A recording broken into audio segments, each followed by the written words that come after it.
It is a beautiful Friday morning here in Montrose, and I am here with LewisWilliams. We are about to have some fun. Lewis has done something so cool, and I just want to talk about it. But before we talk about your cool event and all the things that you've done to celebrate a big birthday, there are some other events that are going on in town. So let me tell you, on the 24th of this month, this crazy Ridgeway Old West Fest is happening. It's the 24th, 25th, and 26th, and it is celebrating all things movie related in the in the West. It's, I think 2 years ago was the 50th anniversary of the filming of True Grit by John Wayne. It's always a good time. People come from all over to, just experience Ridgeway. So it'll be nice to have folks on the Western Slope. Yeah. All right, October 1st through the 3rd, it's the Colorado Pro Rodeo. It's going to be pretty awesome. It's at the Event Center, and you know what? If you like rodeos, if you like all things Western, and if you just like a good time, you should come on down to the Event Center. Lewis, the other thing that's happening is professionals from all over the community come together for Power Players. Power Players is amazing networking opportunity. You get to hear a speaker, you get great food, it's at the Bridges, and you get to network and do business with other local professionals. So that is always a good time. And for the folks who said, you know what, lunch, I don't want to do lunch. I would like to have a cup of cocktails, network with some folks, and maybe do some business that way. The Chamber of Commerce puts on business after hours, and that is happening on the 28th of October. So I can't believe October is like here and right around the corner. It's coming fast. It is, almost as fast as you are on your bike. But we're gonna get back. We're gonna get to that in a few minutes. We'll be right back after this commercial break. Thanking our sponsors. I cannot thank you enough. Alpine Bank, Elevate Fiber, the River Valley Family Health Centers, and the Real Estate Store. This show could not be brought to you without all of them. We'll take a quick break. We'll be right back. Employees, and we were in a double wide trailer with 4 exam rooms. So that's where we started, behind an elementary school. Really focused on taking care of those children. It was a school-based clinic prior to us becoming an FQHC. But very quickly, we realized the community needed a lot more support, a lot more access to healthcare. So in the last 8 years, we've grown to 3 different sites. We have 104 employees now, and we're taking care of about 6,600 unique patients a year. You're proud to call Colorado home. So are we. Since 1973, we've been giving back to the communities where we live, work, and play across our great state. And we're here to stay. If you're looking for an independent, locally managed community bank where the employees are also the owners, we would like to be your bank. We're Alpine Bank.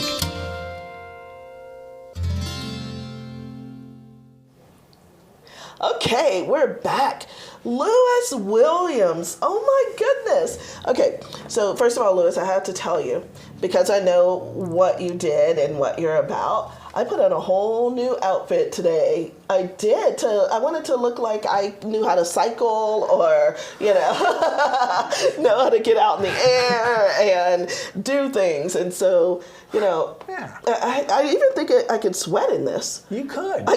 You might not want to. I may not want. Yes. Okay. At least I dress for the occasion.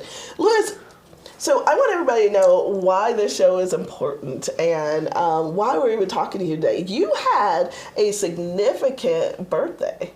Did. You did. So what'd you turn? Do you mind me asking? It was 60. Oh, wow. Well, I'm 62 now, but the idea for the trip came when I was turning 60. Really? Yes. So is 60 a thing that we should be worried about? It kind of blindsided me. I don't usually worry too much about birthdays, and it wasn't a deep worry, but it was, I think it's a milestone, and it kind of blindsided me. Yes. Yeah. I mean, I can't wait to be 60 in about 30 years. I'm kidding. But so it blindsided you a bit, but it motivated you. It did. So I woke up, well, this is actually the morning before, and I started thinking, where I was at in my life. So kind of reevaluating. A lot of it had to do with my need to be an artist. Okay. Something I couldn't shake. I call it an infection, and I think it's terminal. I caught it, and I can't get rid of it. The infectious need to be an artist. Yes. Well, and my daughter just recently, she's 24, but she's found that she has a great interest in art. She's pursuing ceramics. Okay. But it's a journey, especially when you share your life with someone and have a family. It's not, for a lot of people, it's not, and that's part of my angst on my 60th birthday. It hasn't been something I've been able to turn to as a provider for my family, financially. Right. So you had this epiphany. Yes. I'm not the artist or the wordsmith, you are, but so it was game changing and you had an idea. This is, first of all, I have to tell everybody, this is a really cool idea. So tell us, what did you do? Well, so there were a lot of things that were coming in and out of my mind that day, things I thought I could address. And then this idea came to me pretty clearly. I think my mother, who's no longer with us on this earth, but she was a wonderful person and my biggest supporter. I think she sent this on down the line to me. But it was to shake things up and cover a lot of these bases I was thinking about at turning 60 and to pursue them. So this idea came to bike across the country because we think of that all the time. It's always no. It was I've never done anything. I did a 6-day trip from Telluride to Moab, staying at the San Juan Hut system, which was a wonderful trip. But that's about the furthest I've ridden, and that was nice because you didn't have to carry all your gear. You just stayed in these huts, and they had all your food and all that there. But this is a little bit longer than that, all the way across the country. So, but yeah, I just thought it would allow me to see the country, challenge myself at 60 to see if I could do something physically like this. I'm not the best organized person in the world. I got art on my mind, so I didn't know if I could pull it off, organize it all, and would I do it alone, which I didn't want to, but who would go with me and stay in a van, as a support person for what I thought might take me later on, as I figured it out, probably 5.5 months. Wow. Okay, so let me just tell you, I haven't biked across the city, and this is Montrose, okay? And the thought process that I would put into things like, well, I am going to interview Mr. Lewis today. What should I wear to do that? That took a lot of thought process. So you turned 60. You had this epiphany that you wanted to see if you could physically bike across the country. Still trying to wrap my head around that. As if that was not enough. What were you going to do on this random bike ride across the country, well, Mr. Lewis? Yes, it had other things that complicated it or made it more interesting. So doing my artwork. So I decided that's a thing in the plein air world, which is the kind of painting I do, is to... Plein air. Okay. And so I do know a little something about something. It's French, isn't it? It is. Oui, oui. Oui, oui. So, plein air painting, which is French for? Basically just outdoors, in the fresh air, outdoors, outdoor painting. So why do the French come up with terms that, They sound better. They do. Yeah. If I say I'm going to go sit outdoors and paint, that is not as awesome as plein air painting. No. What are you doing, darling? With a cup of tea, right? Right. All of those things were going through your head. They were, yeah. Thank you for... Appreciate you, Lewis. So, Lewis, you were... so you decided you were going to bike and paint, but plein air painting is not your normal forte, or what? Well, it has been for the last 7 years or so. Oh, okay. So, but I had done all kinds of painting before that and drawing. I did a big stint, but this was the one that was a little different, was I studied, did an apprenticeship, which is kind of a different experience rather than just taking classes. It's kind of what they did in the old days if you wanted to learn how to make shoes or sculpt or whatever. So you did an apprenticeship. So this was Byzantine Iconography. And say that again. You just yes, Ed, there's more than one kind of iconography. Yes. Yeah. So I do a style that's called Byzantine. It's kind of the high point in how icons are painted. Icons, well, they're actually written, which means that I don't know. They want to take the artists out of the equation. It's supposed to be a holy thing, a prayerful thing. We're doing religious subjects and both historical ones and modern ones, but the historical ones have what are called prototypes, ones that were done way back, that kind of set the style for these things. So that's why those are important. So I ended up doing that for 4 years. Okay, but so we're on this mountain biking trip. See, I'm getting tongue-tied just thinking about it. And in fact, you know what? We have a clip. So you videoed a portion of this country, across the country's trip, correct? Well, yeah. So COVID had hit, but there was big plans for part of the idea was to shake things up, was to promote this idea of painting my way across the country. So being a plein air painter, I've attended a lot of the plein air conventions. So they bring in about 1,000 people. And that year, 2 years ago, well, last spring actually, it was scheduled for Denver. I had picked to do the convention. And so I wanted to promote it there to the people that I'd see across the country. I wanted to be able to paint with some of these people that did what I did and that would be interested in it, and then paint for anybody who would be interested in it. But COVID got in the way. But we did this film to promote what I was doing. So some of it we changed later on because it got canceled because of COVID in Denver, and it was rescheduled for Santa Fe, New Mexico for the fall. And it got canceled again. But we added in things from New Mexico. Beautiful. I love it from New Mexico and love it down there. And so this was shots around here that were up in the San Juans in the spring with a lot of snow, and then stuff around the Rio Grande Gorge and around Taos. And okay, well, let's take a quick look at this video, a clip of it, and see what you did. All right.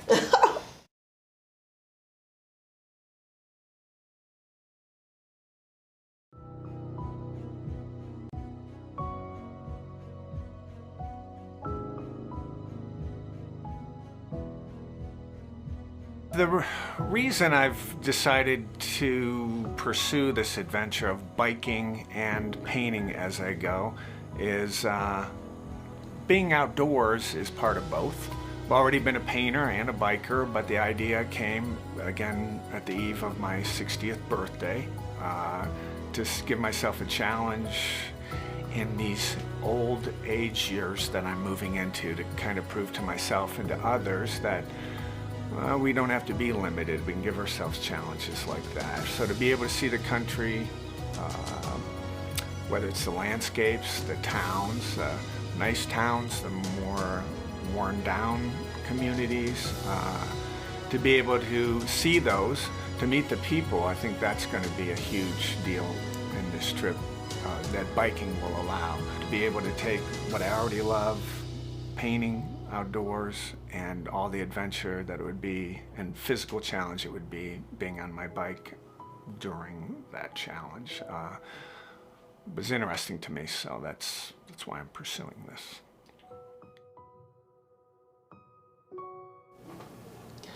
My goodness, that is awesome. Thank you. Wow. Okay, you have to tell me, were there any times where it wasn't that beautiful, and that majestic? I mean, tell me you got rained on, or did we? We got lots of rain. Okay. We weren't seeing much drought on the trip where we went, but we started in San Diego. It was warm. About the third day we had rain, and then it turned into snow. We had a lot of snow all the way through to Kansas. I was following 2 National Historic Trails, so I did the Old Spanish Trail first, which led us into Santa Fe, New Mexico. Okay. And then the Santa Fe Trail, it's bicentennial year. And we followed that backwards from Santa Fe to Franklin, Missouri.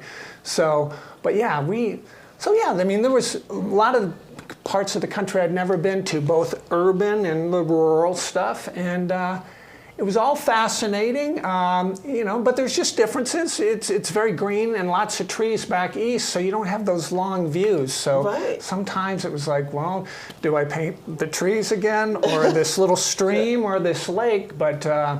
But yeah, I mean, so yeah, it was all new and interesting. I bet. All right, so we are going to take a quick commercial break. But when we get back, I have a question about how you feel about your 60s now. All right, we're going to take a quick commercial break. We'll be right back. At the Real Estate Store, we're a group of real estate professionals who share all forms of property brokering in an innovative way. Our expertise and experience makes us the best choice for buyers and sellers. Our brokers are ready to assist you, either in person or virtually. Come visit us in historic downtown Montrose and experience for yourself the difference of our personal, professional property brokers.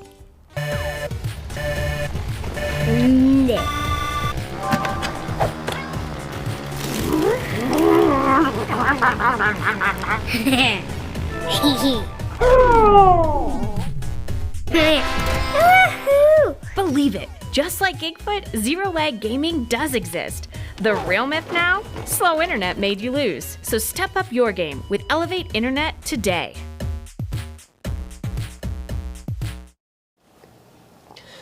Good morning, Montrose. I'm here with LewisWilliams, and we're talking all things art and about his bike across the U.S. So I am I'm learning a lot through this, and I'm pretty excited to see that film. Oh my goodness! Thank you. But before we get to you and how you feel about being in the 60s, you know, one of the things I try and remind people on this show is that this show, we are learning about something awesome that you did, but it could not have happened if we didn't have our amazing underwriters, Alpine Bank, Elevate Fiber, River Valley Family Health Centers, and the Real Estate Store. They helped to bring this amazing programming to us. So I just want to quick shout out to them. But all right, so you biked across the U.S., you painted while you were doing that because you had an epiphany as you were turning 60. You're 62 years old now. How do you feel about your 60s? They're pretty good. Yeah, this was an exciting thing to plan for and to take on now, and that it worked. You know, I mean, there's some doors You have seem opened. surprised by that it worked. Well, yeah, looking back over a lot of things, you know, there's a lot of things that haven't worked out along the way, but I kept doing the art. So yeah, I mean, there was a lot of exciting things and opportunities that have opened up. So yeah, those are, and so yeah, I wasn't like, sadly looking out on the prospect of my 60s. But I'm excited to still be an artist and be doing what I'm doing. Great. Well, let's see. You brought some pieces with us today. Let's see. These are pieces you actually painted while you were traveling. Yeah. So this was out on the trip. So this one would be the Hickoria Apache Reservation, which is just off the Navajo Reservation in Arizona, west of Albuquerque. So as you can see, there was snow on the ground then. Yes. So that was another cold stretch there. And but it was a fun one to paint. There wasn't a whole lot of light that day, so I sometimes will bump the kind of color I use up to make it brighter. Good. And level it out here. So what else do you have there? Okay. You have... The other one I've got is from back east on Lake Erie on Marblehead Lighthouse. Oh, yeah. So I grew up in Ohio, and my wife's family is still there. So it was a big rainy day that day, so much I was messing up my paint, so I had to actually hide out in my van and paint my painting there. You know, so let's talk about that. So you did bike across, the U.S. It took about 5.5 months, 6 months. You used to be a mountain biker. Yes. Right. Or not used to, you probably still are. Yes. But you had to get a different type of bike, and this was, no easy feat, huh? It wasn't, and especially during COVID, people have moved outside, and like to do exercising and things outside. So bikes are hard to find, and bike parts are hard to find. So I was in a panic when I decided to get a new bike for the trip, and I waited too late. It was December, and no one could sell me one. So I was able to find a person, and a wonderful person at Aloha Mountain Cyclery in Carbondale, and he built me one for the trip in time for me to leave in March. Yeah. So. Wow, he built you a bike. That's great. Yeah. So the you were talking about being in a panic. It was just like I was in a panic on what to wear on the show today. But I mean, I was successful. You were successful. Do you see? I'm just bridging this gap. We're the same person. That's right. We're exactly the same. So, Lewis, if someone wanted to see your artwork, you will have these pieces plus others on display at an upcoming show, right? I will. Tell us about the Moab Arts and Rec Center have a show. Yes, so that show will be, I have to have the work hung on October 4th. Okay. And the show officially opens on October 9th, and that week is their Arts Festival week in Moab. And on the 9th, the Saturday, they'll have music and food vendors and some other artists too, but they'll be featuring my trip across the USA. So I have about 100 paintings over that, but I have to pick out the best and finish them and get them framed by October 4th, so I'll be busy. And will we be able to see the entirety of that video that you shot too, or? Yeah, that will be available, and I'll have, and I'll be there. You can talk to me. I think I'm going to have it laid out chronologically, so as you walk through, hopefully you'll feel like you're walking through the country. Interesting. From San Diego to Maine. Okay. Yeah. Well, I am looking forward to that. So, Lewis, I think I'm funny. Have you been a little funny on the show? Yeah, sure. But you are hysterical. Because, I asked him when we were waiting for the show to start and doing commercial, and I was like, my middle name is Miss Cool. But I said, what's your middle name? And what is your middle name? My middle name is Art. And that's real. It's Arthur. So, Mr. My middle name is Art. Congratulations on your trip. Thank you very much. That's amazing. You do 60 well, and you have truly inspired me, and I'm sure others. And I look forward to seeing your pieces in October. Thank you. You're very welcome. All right, Montrose, make it a great Friday, and be sure to check out Lewis Williams, Mr. Art, work at the Red Rocks Art Festival. Have a great weekend.